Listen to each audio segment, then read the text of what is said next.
now going to put the spotlight on the other big story we've been tracking through the day right here on ET Now. It's to do with the Supreme Court's verdict on adjusted gross revenues, or AGR, on telecom companies. We told you first, it's not about the 94,000 crore rupees that telecom companies have to pay.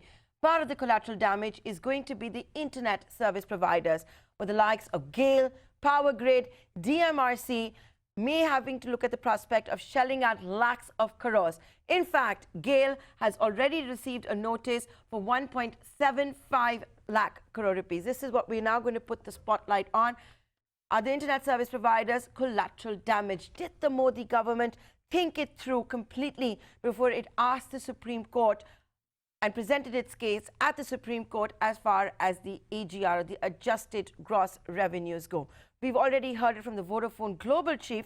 We've heard about it from Kumar Mangalam Birla as well, saying how Vodafone will die unless the government intervenes. Sunil Bharti Mittal of Bharti Airtel has also been vociferous. Joining us, Rajesh Chharia, the president of the ISPs, that's an association dealing with internet service providers. We're also getting a legal voice, KPS Kohli, partner of Dheer and Dheer Associates. Gentlemen, thank you so much for joining us this Monday on the India Development Debate. Rajesh, I'm going to come to you first, simply because you're representing a body or a bunch of companies who never thought that they would have to shell out the kind of money that we're talking about. GAIL's annual profit is 6,000 crore rupees. It's a government undertaking. It's a disinvestment candidate as well. And now is receiving a notice from another wing of the government to pay 1.75 lakh crore rupees. What does this mean? I don't even think it's possible for GAIL to shell out this kind of money. But what is this going to mean as far as the verdict goes? And have all of you come together to appeal? The issue, Nayantara, is that the total revenue from the internet, only the ISP license, or I will say the telecom license, that is very petty into that organization, and the volume of the AGR what this company has to pay on their total revenue is much more than the revenue from the internet services only for which they have taken the license. I am simply saying, take the example of the power grid. Only their revenue is not more than 40-50 crores for the this internet services or the other telecom businesses. But at the same time, their other volume is so big that if the calculation of the AGR is onto their total volume, then this revenue from this particularly licensed services will be very petty. So this is very unfortunate that this is happening. These are the big concerns. Organizationally, I will say the government organization, they can adjust their revenue and they can pay from taking the help from the government, like what the BSNL has requested to the government, that the 5,000 crores of the AGR the government should pay, they are not able to pay. But take the example of the rural entrepreneur, rural area of the service provider, how they will pay, because till now they have not got the notices. They have got the earlier notices, but they have not got the notices after the Supreme Court verdict. Think what will happen to them. At one hand, our Honorable Prime Minister is saying Digital India, Startup India, Skill India. But at the other hand, if this local entrepreneur or the rural local entrepreneur has to pay such a handsome money, they will killed. They will not be able to stay into the business at all. Right. You know, our India's telecom minister and law minister is one and the same, Ravi Shankar Prasad.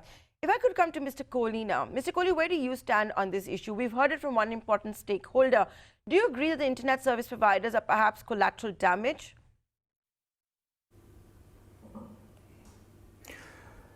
Of course, I think now it's a very serious issue that you have to look at, but we have to look at, I think in the judgment, it is primarily focused on telecom operators and their payment towards the government. There is also a little bit of history to it, that how the judgment came about, that initially, I mean, if I can just brief very briefly as to what is the basis for the judgment. Now, if you understand the basis for the judgment, which lies somewhere in 1999, when the government came up with a new telecom policy, and where the revenue sharing regime had come in, Earlier there was a fixed license fee regime when the government opened the telecom sector in 1994.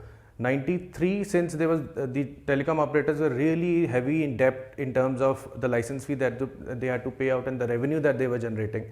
They requested the government for a change in shift. So government became a sort of a participant in their revenue. Whatever revenue they earn, government took a percentage of it.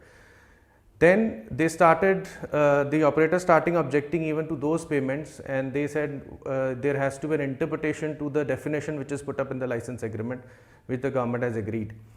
And then they wanted certain exceptions to those revenues, and that the third round, this was the third round before the Supreme Court, when they held no, the agreement was sacrosanct.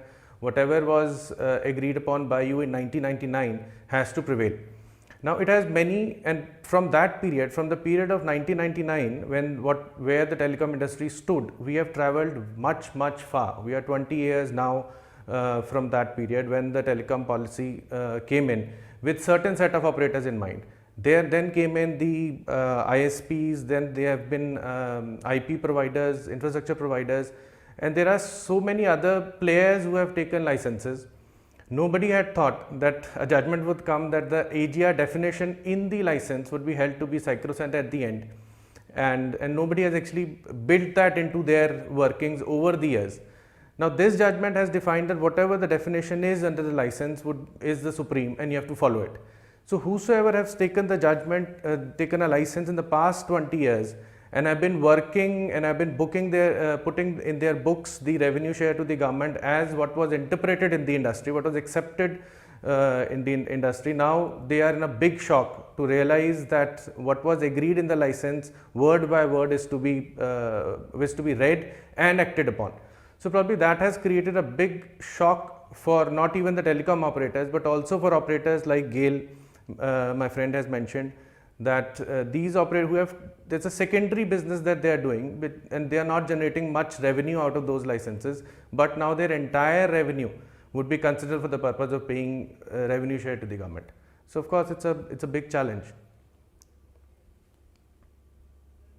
1.72 lakh crore rupees. Respond to this. You are saying over here that this is not your fault, that the ISPs basically knew what they were getting into. Now when the payment time has come, the law is not bad. As the association head for the internet service providers, what do you have to say about that?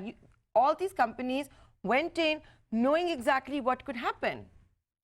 Mr. Kohli has very rightly pointed out that actually this case was for the 5-6 operators who have signed the migration plan, and the case which was produced before our Honorable Supreme Court was on the basis of this 5-6 telecom operator who have signed the migration plan.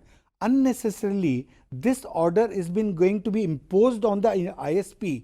And what is the issue of the DoT? That DoT generally terms and condition, they do the cut copy paste. So that's one of the problem while taking the license, because we have never thought that the non-telecom revenue or the non-licensed revenue will also be getting included into the services.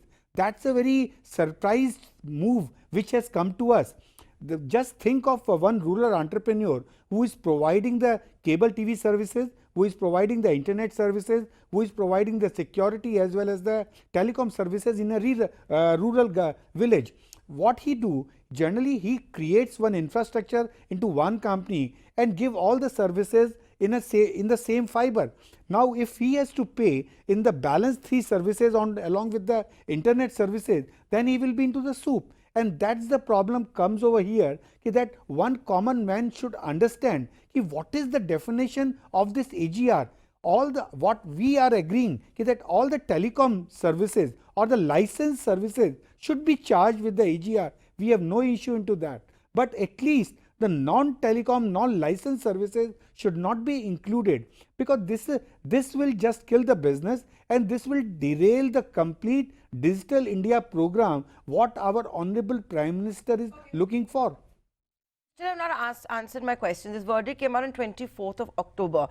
We at ET Now subsequently did do a story of how the internet service providers could be collateral damage. Has your association implemented itself? Has it moved the Supreme Court? As we were not the part of the Supreme Court case, that's the reason we cannot put the review petition or any petition before the Supreme Court. But before going to the court or for the law, we have represented to our government, we have represented to the Prime Minister's office to look at this matter, and if we will get any hope from the Prime Minister's office or from our Honorable Minister, then automatically our problem will get resolved. And if we are not getting any support or hope from these two, Prime Minister office and the Minister, then we will go to the court. We have taken our council's view on this, and very soon we are going with that. If I could come to you now, Mr. Kohli, in the spirit of the law, as you're saying, the internet service providers, they had no choice. They signed these contracts, fine, the migration was supposed to happen, but is it now time? That's the old definition, the extant definition of adjusted gross revenues. Times have changed. Now, is it time for India to relook at this definition of adjusted gross revenues? Why should companies be sharing revenues that they may earn from, let's say, towers or real estate?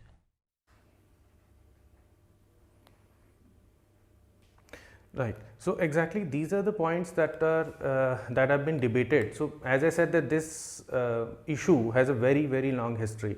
20 years it has taken to come here, and I think all these issues that you have pointed out regarding revenue from non-core business, which is outside of the license, whether that has to be considered or not.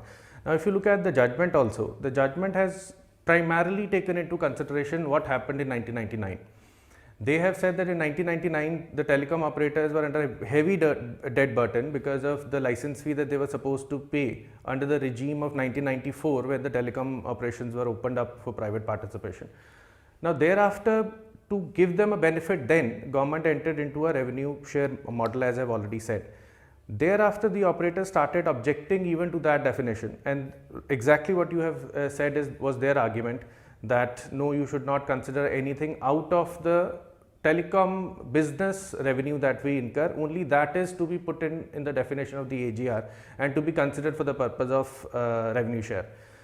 Exactly, this is what Supreme Court has held, that this is not permissible now, because you have entered into a migration package in 1999, you have entered into an agreement, and in fact telecom operators have given various all possible arguments in terms of what is permitted under the accounting standards, what company law permits for the company to account in their books, and how all those cannot work out. So they have also given various examples. There are certain discounts that they give, although they book a full value in their books. And interestingly, there is one more, how it will hit more harder is because there is no exception. Only 3 exceptions are provided under the license agreement. One is what you pay to the other operator, for international roaming, and what you pay to the government as way of a tax, except everything which is your gross revenue on accrual basis and not on receipt basis. So this is again a bigger issue. And because whatever has been accrued in your books has to be factored in for the purpose of AGR. So of course this is a serious issue, but I think there are various players who have come in into the sector. The sector has also expanded. Therefore, Mr. Kohli, I once again ask you a question. I once again ask you the same question, Mr. Kohli. When the law ministry, when the telecom ministry was going in and preparing its appeal before the Supreme Court of India, was it short-sighted? Did it do its proper research? It stood by an old decision. The government is also the biggest litigator that we have in the country. Just because you've taken a decision before, you don't have to stick to the decision. This government has also been celebrated for reversing bad decisions. For example, the tax on FPIs, which the finance minister herself had to come out and reverse in a public conference. Was this not a missed opportunity? Instead of rushing in, demanding 94,000 crore rupees, facing criticism that is the government looking to plug its fiscal hole through telecom companies, doesn't want to look like it's maybe favoring Jio or favoring Vodafone Bharti on the other side. Has it been short-sighted? I think before I answer your question, I think there is 2 things that we have to keep in mind. One is that what came before the Supreme Court was a history of 20 years. So how the matter travelled, what was before the Supreme Court was actually the demands which DoT made to these operators, and those demands were challenged before the TDSAT, and of course TDSAT passed certain orders. So the Supreme Court judgment is actually on the point, is actually deciding those demands that the DoT has raised in the past primarily, but of course it gave an interpretation to the license condition. Now that license condition is now being thrusted upon everybody, to all the licenses across. So probably it's the execution, it's the decision after the judgment which probably has to be looked at, whether the government puts an X date that from this judgment is applicable to an X date where all the operators have agreed to a revenue share, and probably from this date onwards there will be a shift, may not be for certain operators who participated in the earlier 1999 regime when they came in the revenue sharing regime. So it's a very complex question. It is not a direct question you can't answer it in a direct way, because what Supreme Court considered was past demands of the DoT, which were challenged before TDSAT, that AGR definition should be X, and that's why the whatever the DoT has demanded should be rejected. Now Supreme Court has in a way upheld those demands which are in the past, and of course given an interpretation to the AGR definition. Now that AGR definition subsumes everybody else, all the licenses. So it is now that interpretation of that definition. Now with that brush, would the government paint every other service provider with the same brush, or will they be more considerate and consider that people who were actually objecting to AGR definition earlier, and their demands have now, DoT's demands have now been upheld, so they of course have a right to recover those demands. Now should they also paint other licenses with the same brush and ask them even for past dues, which they have not done earlier? So that's a bigger question that needs to be answered, and of course it has to be a government's decision, and all the operators who will now be affected by this order would have to take some recourse, but there is already an interpretation of the Supreme Court. So probably first a review in my view, and of course a plea to the government should go, and we have to look at it holistically, that what was before the Supreme Court, what decision has come, and how it is to be interpreted thereafter. Mr. Chharia, you're waiting to move the court or do so when the ISPs get together. We know about one notice, that's to GAIL, 1.75 lakh crore rupees. There are other internet service providers, and a lot of them are government undertakings. Power Grid is one. DMRC that has built the Delhi Metro is another. Do you know if any of the others have received notices yet? Exactly after the Supreme Court order, regularly we were getting the notice, but exactly the demand. They are just issues the notice for the self-assessment of our case, and they are demanding the documents in regards to the assessment of our case, and then they will come out with the notices or with the demand.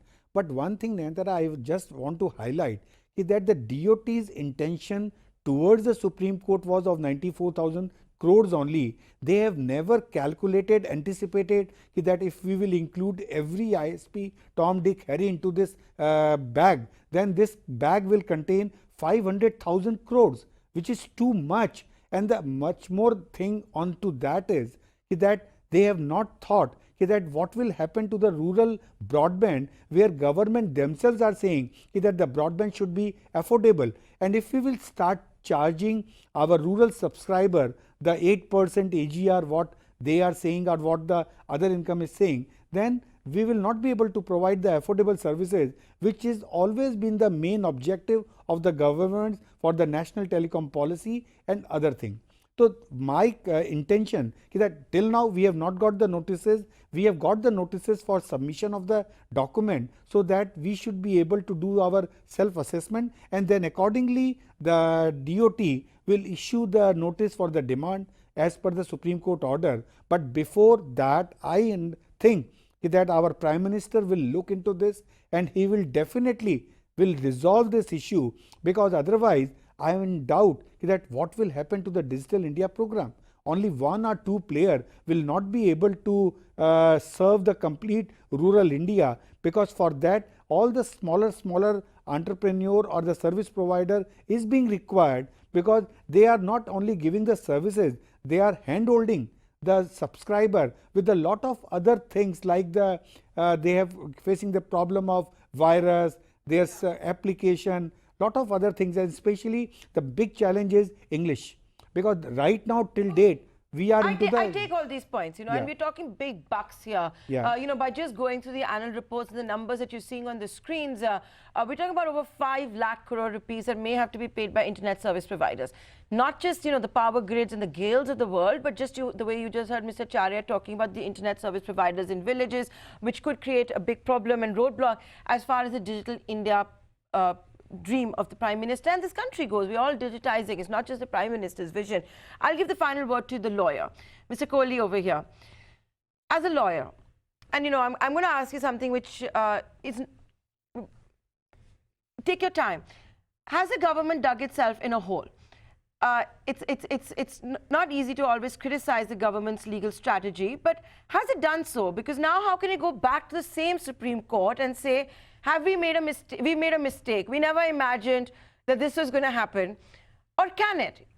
Has that ever happened? Can it go back and say, we were only looking at this part, we missed out on this part? Or could this actually be an opportunity to say, in the review petition for the government, to maybe not defend its 20-year-old stance and to say that because this has happened, we're going to redefine, we're going to perhaps give some moratorium of sorts, because let's also not forget, the banks are staring at a scary prospect as well. Yes, the telecom companies' business plans may be flawed. They may not have been investing as they should have. Jio has exposed them. Let's leave all of that out. But you also have a problem with banks, and that's going to have a huge problem in the economy if you have a single defaulter. Absolutely. So I think there is no straight answer to it, but what we have to wait and watch, and as I have already said, that what the Supreme Court considered was past demands, and which the government, which the players have challenged before TDSAT, telecom players have challenged before TDSAT, and TDSAT has held partially in their favor, and government has come up in appeal that their demands were absolutely right. So let's just set aside that part for a moment, and let's focus on the implication of this judgment on what happens to other players who have a similar clause in their business, in their license, and who are not aware that their entire revenue over the years have to be considered for the purpose of payment to the government. Now, for those players who were not before the Supreme Court and they never probably, it's a question of interpretation actually. We have always been very cautious to advise people, especially in telecom licenses, that don't do any other business except telecom business in a company, because it is, of course, the license is a company specific license. If one company has that license, whatever revenue that they generate out of that license goes into that company, and that is of course payable. But if you do some other sundry business, or if your license, the company which is holding a license is only is doing some other main business, and they are holding a license for a very small portion of their business, I think those are the companies which will be hit the hardest, because they are not even aware that their entire revenue would be taken into consideration. So now the question here is for the government how they implement this judgment. That's the question. That if they, as I said, that if they paint everyone with the same brush, then of course I think even 5,500 lakh crore figure looks a little smaller, because there are so many people who have licenses over the years. And I must tell you, I also fear, this is only one section, there are large number of people who have surrendered their licenses, but DoT has always interpreted that till the time they accept their surrender of license, you are entitled to pay license fee up to the last date. So there will be hundreds of licenses who have surrendered the license probably years back, and DoT has not taken a decision even for those years where those companies had thought that we are out of now the licensing purview, will now be surprised by, of course, this demand first of submitting all their accounts. And I know one such company where they have actually asked for these documents. So of course, I think it has started. The way forward would be how you implement that judgment. Now government has a very big, I would say, a big Christmas gift in their hand. So how do they implement it is the question. Will they include everyone and starting asking every person who holds ever a license, and of course which has not been accepted by DoT, and whether people whom they have accepted the license, what will happen to even those people? So it's a huge amount of companies, licenses will be affected by this. So way forward is how the government implements this judgment now. 5 lakh crores is too small.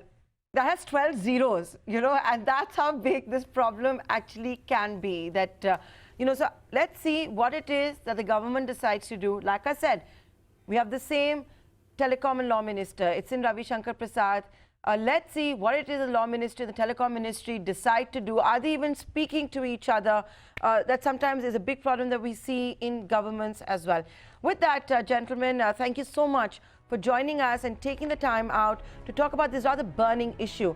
The fact is, this is not a small sum, it's a big sum. Is the judgment good or bad is something we're not discussing here. The bigger question is, did the government think through its strategy when it went ahead in that appeal at the Supreme Court? So that's as far as our discussion on this issue goes. Up next, we're going to talk about state elections.